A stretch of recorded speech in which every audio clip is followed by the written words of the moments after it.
Your life is a ship. You believe you are at the helm, steering towards your grand destination.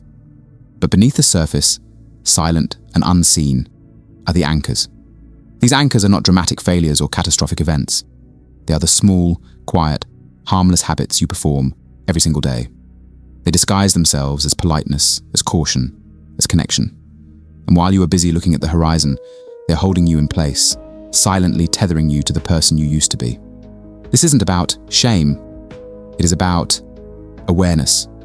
The most powerful act is not to build a bigger ship, but to quietly cut the ropes to these anchors. Today, we will identify 8 of these silent anchors. You will not announce their removal. You will not ask for permission. You will simply, quietly, cut them loose and begin to move. 1. The need to justify your decisions. You make a choice to change careers, to end a relationship, to move to a new city.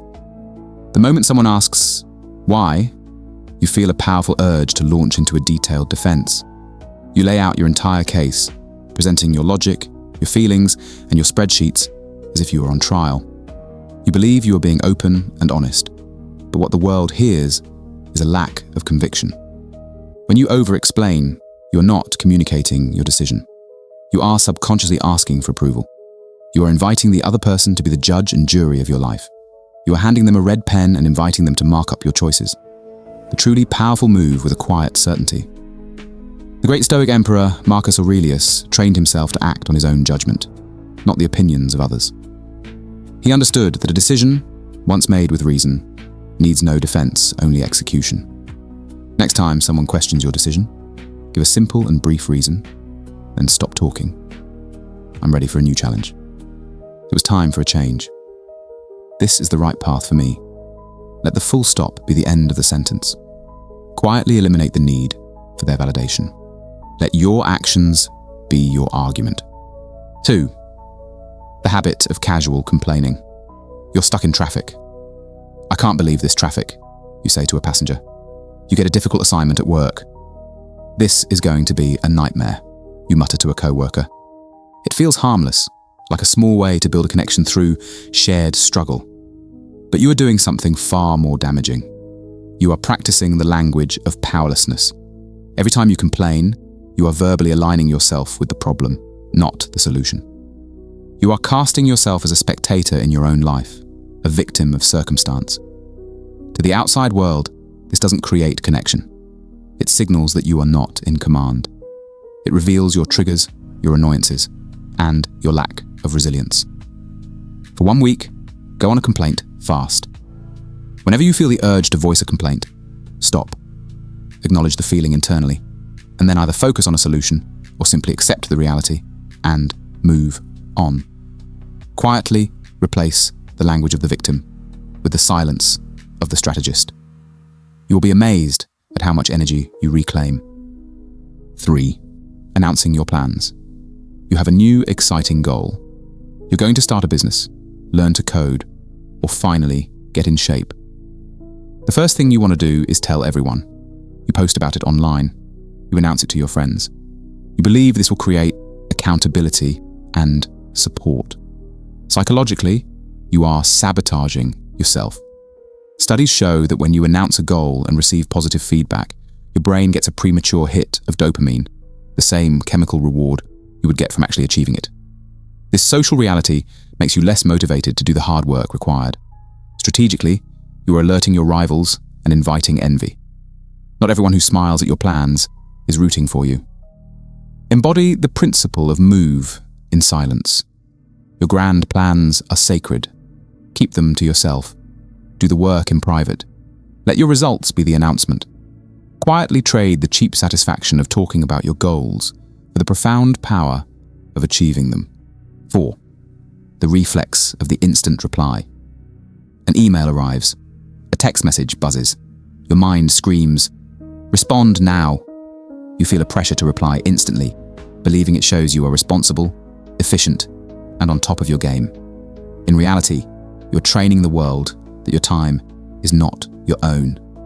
You are living in a state of constant reaction, never in a state of deliberate action. The person who controls the timing of a conversation is the person who holds the power. By responding instantly, you surrender that control every single time. A pause is not a sign of neglect. It is a sign of authority. It communicates that you have priorities, that you are thoughtful, and that you operate on your own schedule. The next time you receive a non-urgent message, wait. Intentionally. Even just for 15 minutes. Use that space to breathe and think. Quietly reclaim your time. You are not a 24/7 service. You are a strategist, and a strategist chooses the moment they engage. 5. The too nice trap. You're in a group, and someone suggests an idea you disagree with, but you nod along because you don't want to create conflict. Your friend asks for a favor that overburdens you, but you say of course because you want to be seen as helpful. You believe being endlessly nice will make people like and respect you. It will do the opposite. Constant agreeableness is not kindness. It is a lack of boundaries. And a person without boundaries is not respected. They are used. Niceness, without the capacity to be firm, is seen as weakness. People don't respect the person who always says yes. They respect the person whose yes is a deliberate and meaningful choice. The next time you are asked for something, instead of an automatic yes, introduce a quiet pause. Ask yourself, do I truly want to do this? And is it aligned with my goals? Start by saying no to one small, unimportant thing this week. Feel the power of that choice. Quietly trade the need to be liked for the power of being respected. 6. The sickness of being right. You're in a discussion that becomes a disagreement. You feel a familiar fire in your chest. Your focus shifts from understanding the other person to dismantling their argument. You aren't listening anymore. You're reloading. You're fighting to win. This is one of the most socially acceptable addictions, the need to be right. We disguise it as a passion for truth, but it's often just the ego's desperate fear of being wrong. The psychologist Carl Jung warned that our obsession with being correct casts a dark shadow that consumes our ability to learn and connect. When your goal is to win an argument, you have already lost the possibility of a real connection. The other person ceases to be a collaborator. They become an opponent to be defeated. This habit doesn't make you look smart. It makes you look fragile. The next time you feel that fire, that urge to prove your point, quietly take a step back, internally. Ask yourself, is my goal to win, or is my goal to understand? Quietly let go of your need to be the victor. Instead, try to find the single valid point in the other person's argument and acknowledge it. You are not surrendering. You are choosing wisdom over warfare. 7. The blueprint for a life you never built. You are carrying a blueprint. It's the detailed architectural plan for the person you were supposed to be. The one with the right career, the perfect family, the life that checks all the boxes prescribed by your family and society. This blueprint judges you in quiet moments. It whispers that your real life, with all its messy detours, passionate risks, and authentic choices, is a deviation from the plan, a disappointment. This is the weight of a life designed on paper that was never meant for your world. We think this ideal motivates us, but most of the time, it just makes us feel inadequate. The great mythologist Joseph Campbell spoke of the hero's journey, which always involves leaving the familiar world behind. You cannot answer your own call to adventure if you are still trying to follow someone else's map. Sit down with a piece of paper and ceremonially burn the blueprint. Acknowledge the life designed on that paper. Acknowledge the dreams that weren't yours.